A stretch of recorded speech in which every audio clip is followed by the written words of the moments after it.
We built a mainframe that scans the entire internet, logging every online disaster and its repercussions. Uh-oh. He screwed up.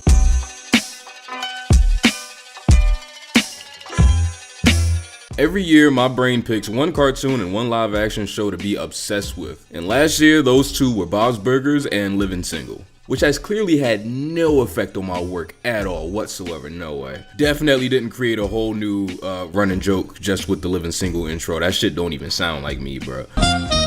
Bob's Burgers is probably one of my favorite cartoons ever now, and that was after years of just kind of being fine with it. And for this video, I wanted to touch on this little sprinkle of an idea that I've had about the show and its place in the culture over the past year. It may not make sense to all, but nothing I say ever does. That's true. So real quick, this is how Bob's Burgers is subversive and classic. Video title subject to change in case this shit flops or something. Oh, and if you're curious, the year before last, my two were Smart Guy and Family Guy. Had a real guy-ass year that year, you know the vibes. But at the end of the day, there's only one thing that gets me out of bed in the morning. Same thing that gets me in. I'm talking about dudes.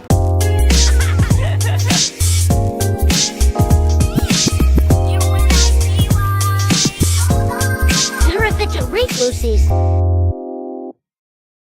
Real quick, today's video is actually brought to you by Babbel. I know any other languages? I don't know any languages, bro. I barely speak English. Babbel is one of the top language learning apps in the world. Its intuitive lessons help you learn a language through real life conversations. Whether you want to plan a trip to explore new cultures or learn something new, challenge yourself, and connect with the world, Babbel is your guide to breaking down language barriers. Whatever language you want to learn, they got you. Eventually this year, I'd love to start doing some traveling, and I'd hate to be out here butt ass only knowing, hey, how are you? But with Babbel, I won't have to worry about it. I can ask where my hotel is, even when I'm drunk. Where the...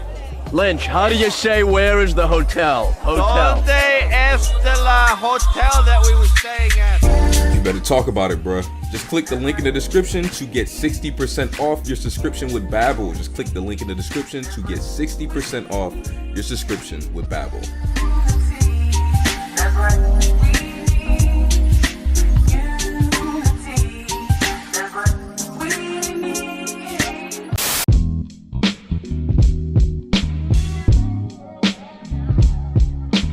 You get it? Get it? Because I referenced Living Single at the top.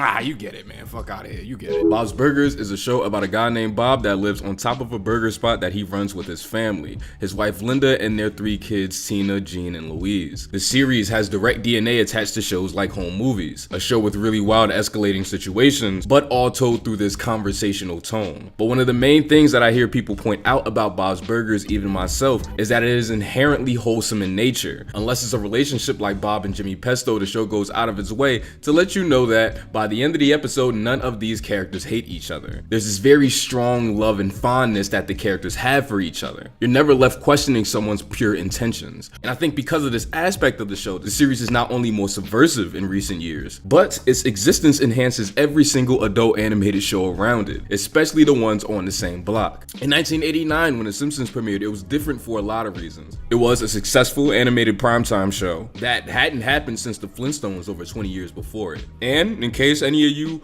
historians or whatever want to point out, wait till your father gets home. That's cute. That's very cute. But that show was not successful. But mainly something that was new at the time was that this family was dysfunctional. The dad was stupid. The son called him by his first name. He played pranks. The family argued all the time. They couldn't even go outside without something going wrong. The daughter was sad. Wow. What a subversion. Nigga, I'm sad now. Where's my Emmy? I don't want this. This is already too much pressure. This and stuff like Married with Children on the same network were meant to juxtapose the real family show formula of stuff like Family Matters or Full House. These characters still loved each other, but clearly weren't good at it. But the thing is, when you break the mold like this, you're going to get imitators.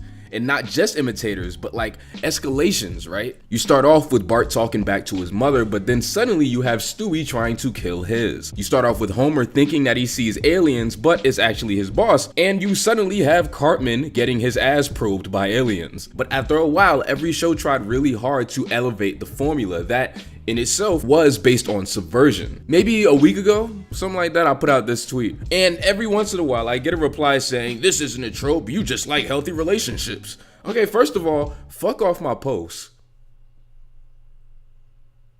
Second, I'd argue that our new norm is unhealthy relationships, or at least complicated ones. It's very rare to find a couple that doesn't argue, where their love is one of the main things that you constantly come back to the show for. It's so rare now that personally I'd call that a trope. But I think this same logic can be applied here. I always felt like part of the original point of running gags like making fun of Meg, for example, is the very absurd idea of someone actually treating their daughter like this on a TV show. Sitcoms had characters that loved their daughters, lifted them up, boosted their confidence. And the joke is that here's a family that does the opposite. TV dads sit down and talk to their son through their frustrations, help them, guide them.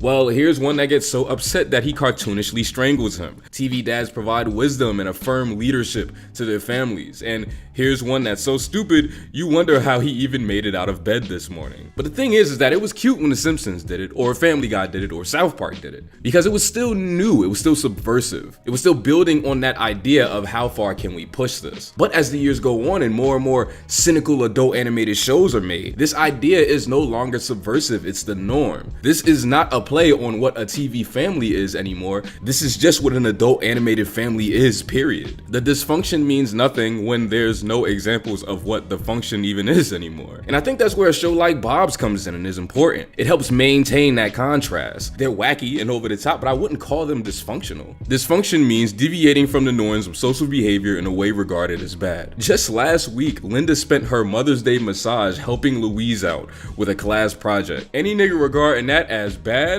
has a lot of trauma that they have to work through to get through that, buddy. By being wholesome is not only subverting what we're used to by this point, but also makes everything around it funnier through proxy. Think about it for a second. Is a mean, cynical, and nasty episode of Rick and Morty funnier to watch after an also mean, cynical, and nasty episode of Family Guy?